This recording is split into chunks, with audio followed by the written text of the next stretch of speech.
Guys, what's up? Mr. Casper here. So we're going to take a look at the development of the Industrial Revolution in the United States. Um, this period, so we're going to take a look at the Industrial Revolution as a whole. There's gonna be sort of three periods. There's going to be like pre Civil War, after Revolution, and then what happens during the Civil War, and then what happens post Civil War. So we're going to take a look at what's the time period that's called the Market Revolution. So the Market Revolution, meaning that it changed like the economy of the United States. So the U.S. economy is going to shift.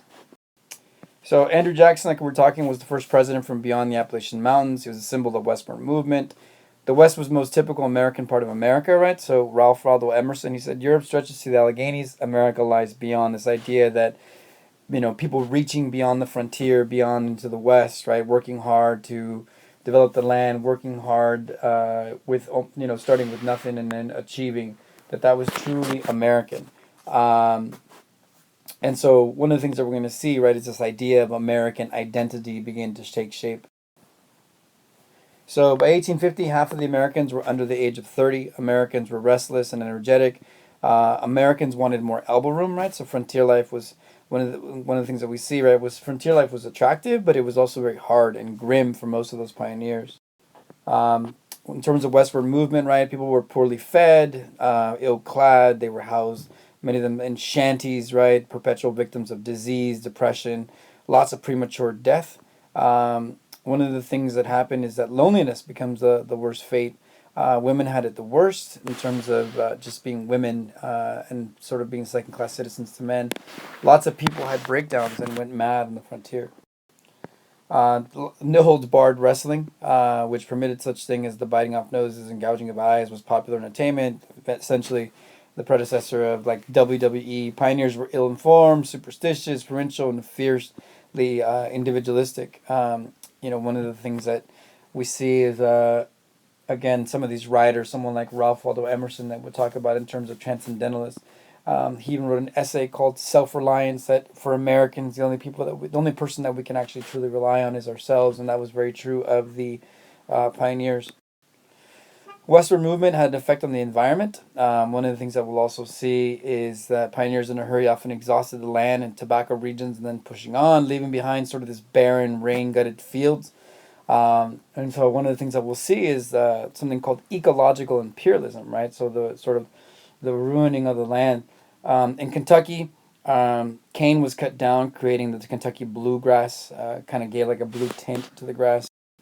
1820s, American fur trappers were getting trap lines all over the Rocky Mountains. American fur trappers would go from St. Louis to the Rocky Mountains and wait for the Indians and trappers to ride with beavers and swap for manufactured goods. We begin to see some of these people as they move west.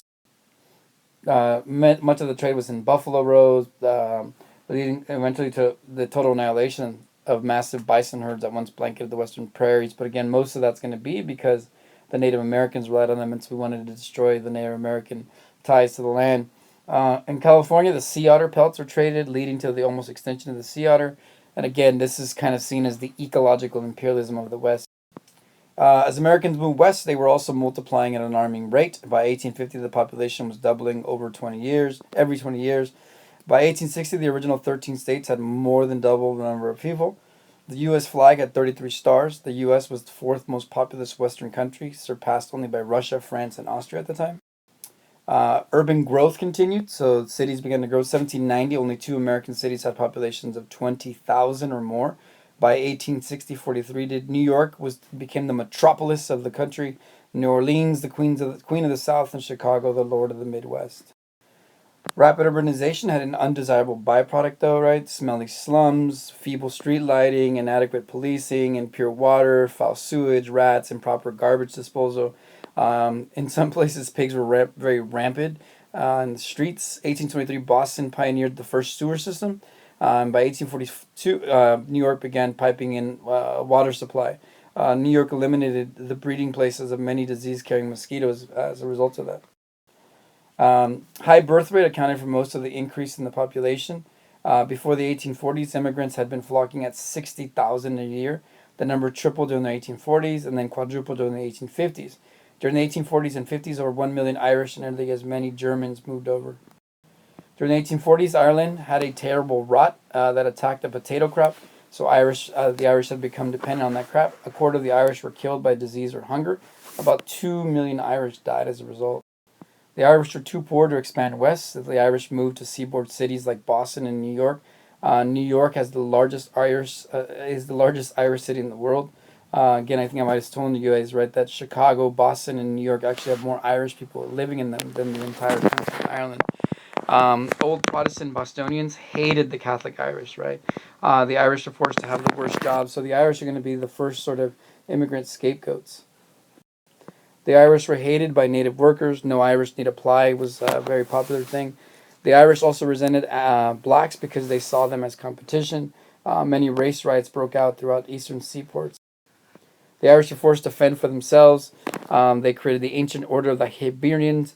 It was a semi-secret society founded in Ireland to fight landlords, served in America as a benevolent society, aiding the needy in terms of Irish. It helped spawn what were called the Molly Maguire Union during the 1860s and 70s, which was essentially an Irish union. The Irish tended to remain in low-skill occupations because, again, they weren't allowed to. Some of them began to slowly acquire property. And then education of children was hard to achieve. So the Irish felt better off here than at home, though. Between the 1830s and 1860, 1.5 million Germans also moved to the U.S. Most were displaced farmers. 1848, Germany was taken over by autocrat, and many Germans left for democracy in America. So unlike the Irish, the Germans possessed a modest amount of material goods. A lot of Germans moved west, especially Wisconsin. In Wisconsin, where they built model farms, they brought over with them the idea of the Conestoga wagon, the Kentucky rifle, and Christmas tree. They were better educated than the average American. They fully supported public education, including their Kindergarten, which was children's garden. They were outspoken champions of freedoms and became relentless abolitionists. As a result of this immigration, we see the birth of American nativism. Nativism is a fear that foreigners would outbreed, outvote, and overwhelm those that were already here. So again, it's a form of prejudice. Newcomers were taking jobs was the fear, right? Worst part was that most were Catholic. American society was becoming most ethnically diverse in the world. There was going to be culture clash like we still see today. Immigration needed westward expansion. Westward expansion needed immigrants. So they both needed each other. Massachusetts-born Eli Whitney had graduated from Yale and moved to Georgia. In 1793, he built the cotton gin to separate the cotton seed. Again, he had this idea that this would eliminate slavery.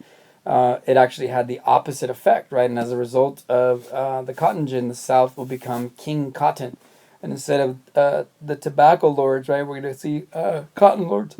And again, this is going to add to the need for more slaves. Whitney could not monopolize use of the cotton gin, so he went back to Massachusetts, and then he started producing muskets for the U.S. Army. Led to the specialization of labor and parts in the United States. Whitney may be responsible for the growth of Southern slavery and factories in the North. And then again, there's this question, is he partly responsible for the Civil War? So the sewing machine was invented by Elias Howe, perfected by Isaac Singer, gave bigger boost to northern industrialization, right? Ready-made clothing, so the fact that like you could actually go to a shop and already have clothes that are made. Women went from producing clothes in the home to producing them in the factory. Each new invention seemed to stimulate more imaginative inventions. 1800, there were only 306 total patents. By 1860, there were 28,000 patents, and in between 1870 and 1910, over 676,000 patents for inventions were made, I should say. Samuel B. Morse changed communication, right? Telegraph was among the inventions that tightened the business world. Congress granted him 30,000 to experiment with talking wires. 1844, he strung wire from Washington to Baltimore, 60 miles, and tapped out the historic message, "What has God wrought?" Samuel Slater, we talked about him a little bit, right? Again, he is the father of the factory system in 1793. Having memorized the blueprints to a factory from England, opened up the factory system in Pocket, Rhode Island.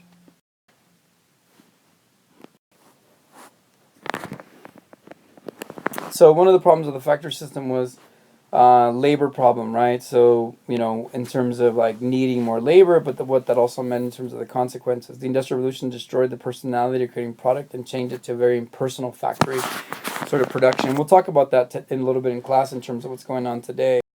The factory system did not benefit all evenly, right? Owners grew plump, while workers wasted away. Hours were long, wages were low, and meals sucked. Factories were unsanitary, poorly ventilated, lighted and heated and poorly. Workers were forbidden by law to form labor unions for higher wages. It was regarded as a criminal conspiracy, so the government was actually protecting the factories. Workers were vulnerable to exploitation. The ones that were the most vulnerable were the child workers. By 1820, many workers were under the age of 10. Children were mentally blighted, emotionally starved, physically stunted, and brutally whipped. Improvements for adult male workers, though. Many states had granted male workers suffrage. Workers wanted to end the 10-hour workday, higher wages, tolerable working conditions, and public education for their children. We begin to see the birth of unions, and by 300,000, by 1830, there were 300,000 members. One of the cases that we're going to talk about is the Commonwealth versus Pulis case of 1806. It made the union strikes illegal based on matters of conspiracy. So this case is really important. Supreme Court case ruled that the unions could not do what they did because it was considered a conspiracy. And then we get Commonwealth versus Hunt. The Massachusetts Supreme Court ruled in favor of union activity, so it actually overrules Commonwealth versus Pulis. So industrialization changed women's roles. We begin to see the factory girls toiled 6 days a week, earning almost nothing for 12 to 13 hours a day. The Boston Associates were proud of their textile mills in Lowell, Massachusetts, so we begin to see the Lowell girls. We'll talk about them in class. Women workers were all New England farm girls. They were escorted to church from their boarding houses, forbidden from forming unions, and no chance to share in the satisfactions of working for the company. Opportunities for women were very scarce. Most jobs were still only consisting of things that were sort of gender stereotyped: nursing, domestic service, and teaching. Catherine Beecher, the sister of Harriet Beecher Stowe, was a pusher of teachers. 10% of women were working outside of the home in 1850, which is a small number. Vast majority of working women were teachers. When married, they would quit their jobs. Women changed role of family from arrangement to love. Again, this idea of the cult of domesticity sort of emerges, this idea that a woman's role, a woman's place was in the home. In terms of the Chantagheny region of Ohio, Indiana, and Illinois, they began producing a lot of wheat and grain, and so they became the breadbasket of the nation. Corn was planted and used for beer and for feeding hogs. Places like Cincinnati began to really push the development of pig, so it became known as Porkopolis. Western produce was flowing down Mississippi to feed King Cotton. King Cotton was feeding, of course, the industrial North. Western farmers were having trouble with the land, and so a guy by the name of John Deere produced a durable plow in 1837. It could be pulled by horses instead of oxen. In the 1830s, Virginia-born Cyrus McCormick contributed the most wondrous contraption of all, mechanical mower reaper. A single man could do work of 5 men with sickles. And we began to connect the country. Some of the states began spending money on roads and canals. Again, the American system was not allowed. So the Lancaster Turnpike from Lancaster, Pennsylvania to Philadelphia was 62 miles. 1811, the federal government began to construct Cumberland Road, the national road. Eventually, it stretched from Cumberland in West Maryland to Vandalia, Illinois, 591 miles. So there's the Cumberland Road. So some of these states decided to pay for it. The War of 1812 had interrupted some of the construction of some of the canals, but completed in 1852 with the aid of both of both the state and federal governments. Robert Fulton began a steamboat craze, steam engine in the Claremont, 1807 from New York to Albany along the Hudson, right? So, in terms of like using the steam power.